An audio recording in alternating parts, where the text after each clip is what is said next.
Нови сателитски снимки покажуваат значителна руска воена активност во близина на источната граница на Финска. Аналитичарите посочуваат дека во неколку клучни бази се зголемува бројот на сместувачките капацитети за војници, се распоредуваат авиони и се гради нова инфраструктура, пренесува Helsinki Times. Снимките ги објави шведската телевизија, SVT. Тие покажуваат интензивна активност на 4 локации: Каменка на Карелискиот истмус, Петрозаводск, Североморск 2 и Олења. Според проценките, Русија го зголемува своето воено присуство во регионот како одговор на влегувањето на Финска и Шведска во НАТО. Неименувана жена од Велика Британија е уапсена откако наводно се обидела да украде бебе во количка. Граѓаните, како и родителот на бебето, забележале што се случува и успеале да интервенираат и да го вратат бебето, пренесува Метро.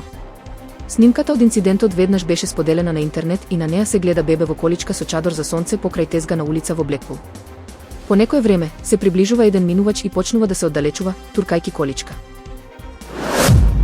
Во подготовка е нов биографски филм за Доналд Трамп, за кој се очекува да го прикаже во многу попозитивно светло од претходните биографии, а огромниот буџет треба да го обезбеди тоа. Минатата година беше прикажан филмот Практикант, во кој Себастијан Стен го игра американскиот претседател.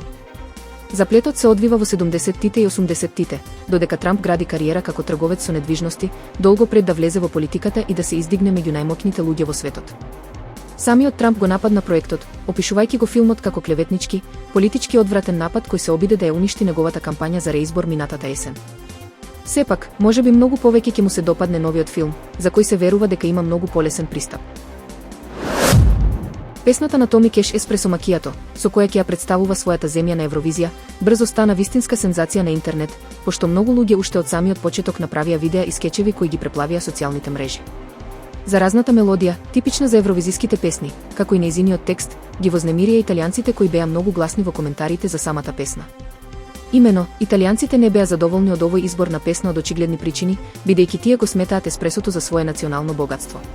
Me like to fly privati with 24 carati. Alzo mi casa very grandioso. Mi money numeroso.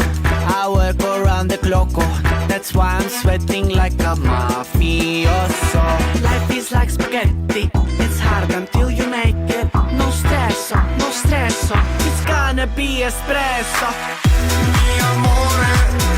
Mi amore, espresso macchiato, macchiato, macchiato, por favore, espresso macchiato, espresso macchiato.